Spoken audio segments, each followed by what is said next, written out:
My name is Marie St. Louis. I'm a clairvoyant and a medium. I've been doing this work for many years, quietly and behind the scenes. My journey didn't begin with investigations. It began with people looking for answers, guidance, clarity.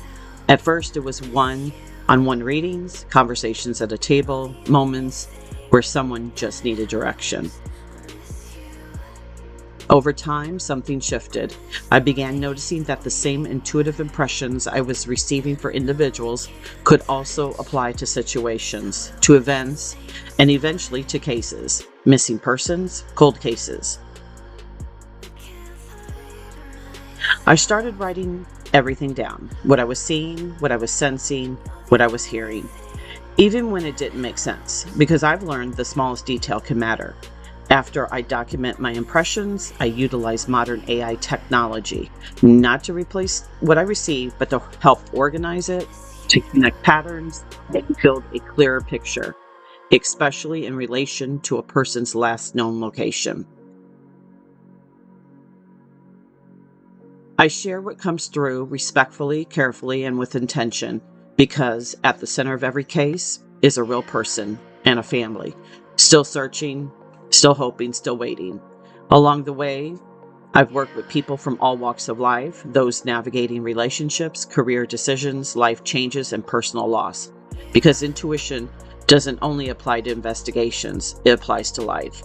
On this channel, you'll see both sides of that, the investigative side and the personal side, because both matter and both deserve to be explored. So whether you're here out of curiosity, personal experience, or desire to understand more, you're welcome here.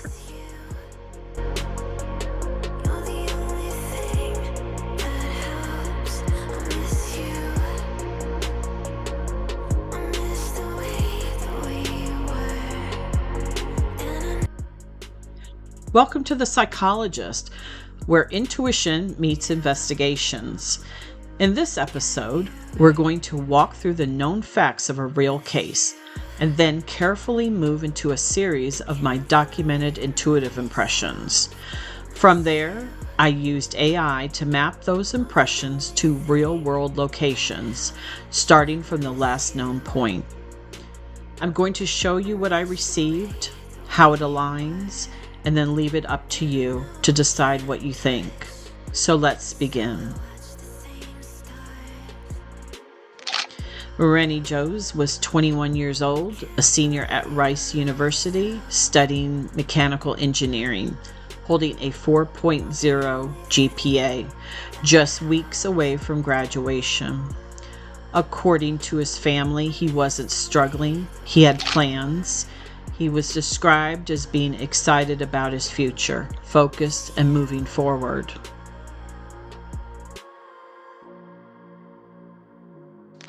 On March 1st, 2014, he traveled to Panama City Beach, Florida, with a group of 22 fellow students for spring break. They were staying in a rental property along Front Beach Road. On the evening of March 3rd, around 7 p.m., Reny was last seen wearing pajama pants. He told others he was going for a walk. He left his luggage, his wallet, his laptop, and everything. The next morning, March 4th at 6 a.m., beach crews were already active that morning and no immediate signs were reported.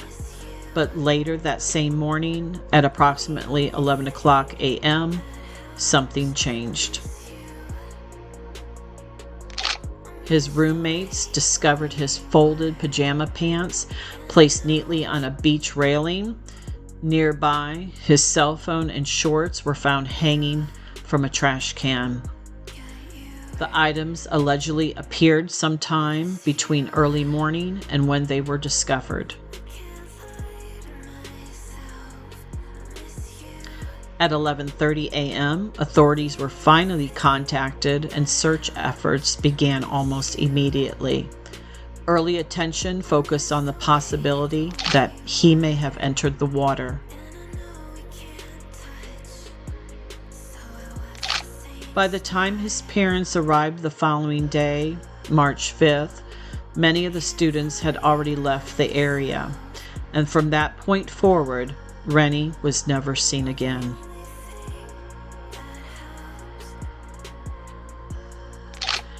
"12 years ago, I first looked into this case and documented a series of impressions.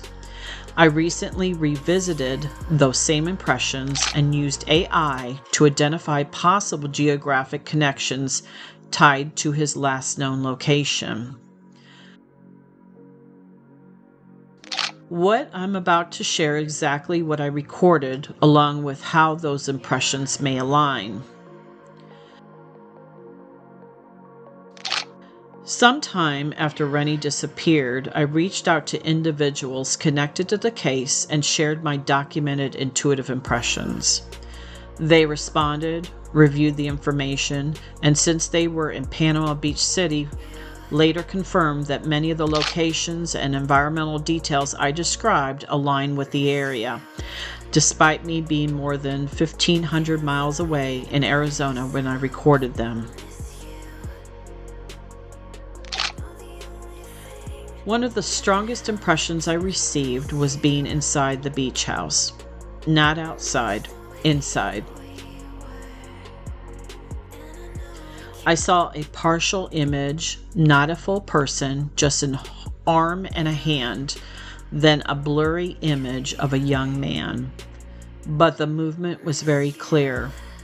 The hand pointed, first, toward a kitchen counter, then toward a sink, and then downward into the drain. The moment my focus followed into the drain, the impression stopped completely. To this day, I believe what happened to Reny may have begun inside that beach house and that something may have been poured down that drain. I cannot prove that, but the impression has never left me. Another repeated impression was water, but not waves.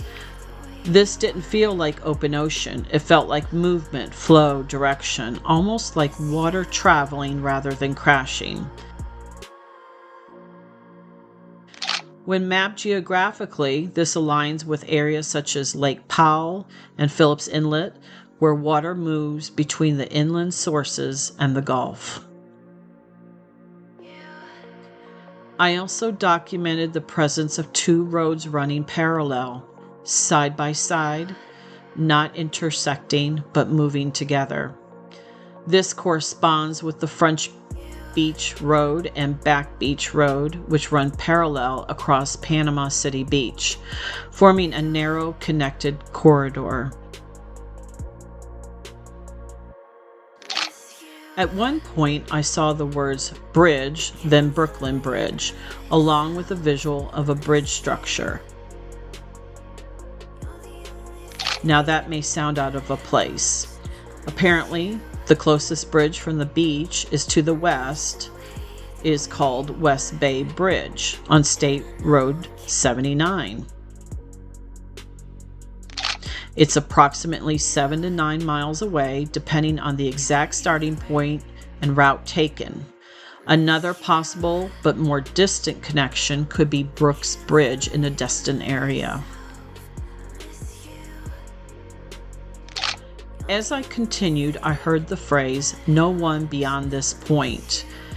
It came through clearly, almost like warning or boundary.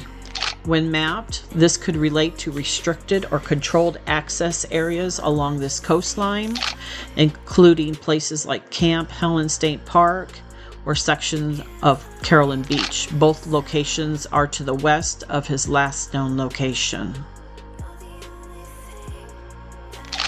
Another visual stood out, a glowing donut. Not symbolic in feeling, but literal. A sign, bright, noticeable. Along Front Beach Road and the surrounding corridor, there are multiple donut and snack shops with illuminated signage visible from the roadside. I also received a specific 5-digit number. It began with 1, 7, and 9. At the time, it didn't make sense, but it stayed with me. When reviewed later, that number exists as a real address along Front Beach Road, within the same area connected to his last known location. I then received the phrases Sandpiper Cove and Golden Reef Club. At the time, neither made sense to me.